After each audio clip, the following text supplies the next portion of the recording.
L'une des choses qui a considérablement modifié ma façon de voir la vie et qui m'a amené à prendre conscience concernant l'évangile du salut, c'est quand je me suis rendu compte de ce qui est que l'enfer. L'évangile que j'annonce, je m'adresse plus particulièrement aux personnes qui n'ont pas encore connu Jésus, pour amener ces âmes-là à accepter vraiment le Seigneur Jésus. Parce que il y a beaucoup de personnes sur la terre qui ne sont pas conscients de ce qui les attend après la mort. Plusieurs pensent que la vie s'arrête lorsqu'ils quittent sur cette terre. La science essaie de les convaincre que l'homme est le produit de l'évolution. La parole de Dieu nous enseigne que nous avons été créés par Dieu et que nous serons appelés à rendre des comptes à ce Dieu lorsqu'on va quitter ce monde.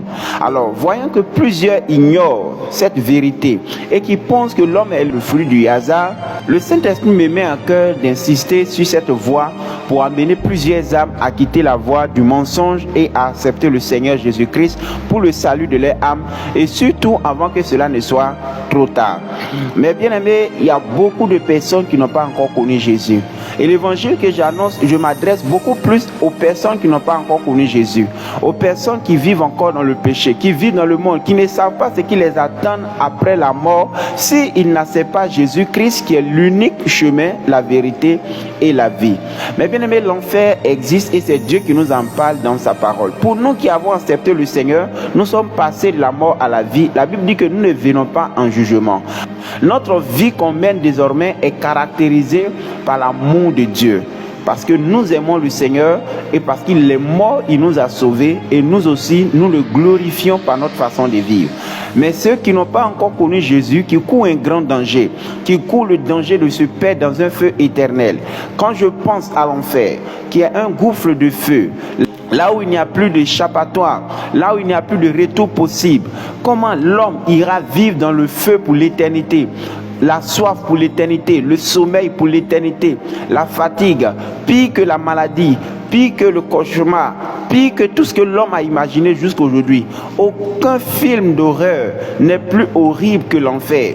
L'enfer est un lieu horrible, rempli de démons, là où il n'y a que des pleurs, des grincements de dents. Tout ça, la Bible nous en parle. Jésus a dit, là où il y aura des pleurs et des grincements de dents, un endroit de pleurs, un endroit de cris, un endroit de regret, où les gens regrettent amèrement le temps qu'ils ont vécu sur la terre, où les gens sont troublés nuit et jour, tourmentés non seulement par les démons, mais aussi par leur conscience.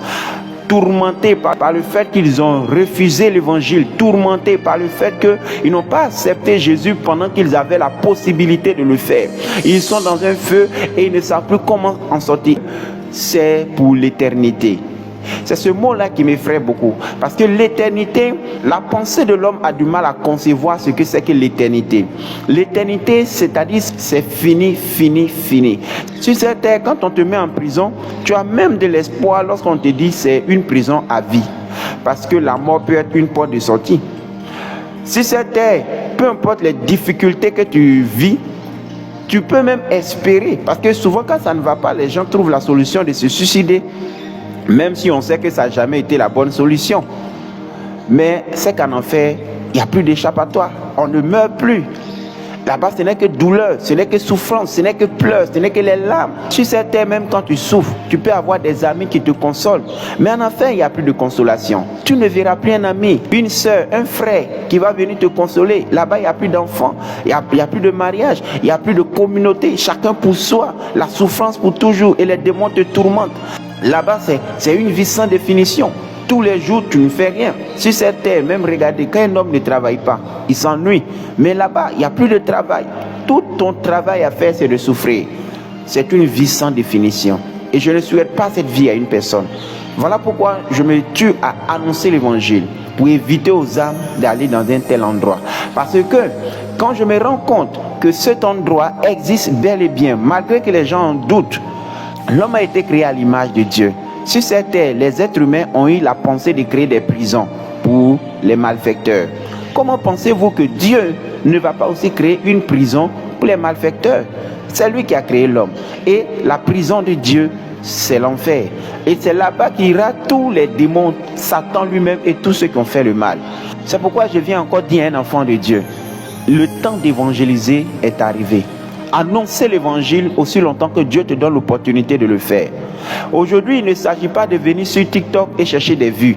Il ne s'agit pas de venir sur les réseaux sociaux et chercher des likes et des j'aime. Le plus important, c'est la conversion des âmes. Les gens qui nous écoutent doivent prendre la décision d'accepter Jésus. Aujourd'hui, les réseaux sociaux sont devenus un moyen de divertissement pour plusieurs. Et il y a beaucoup de chrétiens qui ont décidé de suivre la tendance, c'est-à-dire annoncer l'évangile avec la comédie. Mais personnellement, je pense que cela aussi est un piège, parce que si on annonce l'évangile en rigolant, les gens ne vont pas le prendre au sérieux. Je vois souvent des gens qui font des challenges sur des prédications juste parce que ça les fait rire et ça ne les convainc pas. Le plus important n'est pas d'avoir beaucoup de vues. Pour moi, le plus important n'est pas d'avoir beaucoup de likes, ni d'abonnés. Combien d'âmes sont sauvées? Une seule âme qui se convertit sincèrement après avoir regardé une vidéo, ça me suffit largement. Parce que le plus important, c'est que l'objectif doit être atteint. Et l'objectif, c'est le salut des âmes. C'est pas d'égayer les gens, c'est pas de chercher leurs vues, c'est pas de chercher les acclamations, mais de chercher des gens qui vont vraiment éviter l'enfer.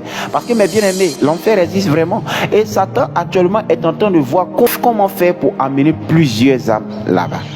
Et je viens encore insister sur le salut des âmes, sur l'enfer qui est une réalité, qui est un lieu de douleur, qui est un lieu de souffrance, qui est un lieu de pleurs, un lieu d'agonie, là où il n'y a plus de maman, là où il n'y a plus de papa, là où on ne dira plus c'est moi le médecin, c'est moi le président, c'est moi le juge, là où toute âme fait face à son destin éternel. Quel sera ton sort? Quelle sera ta fin?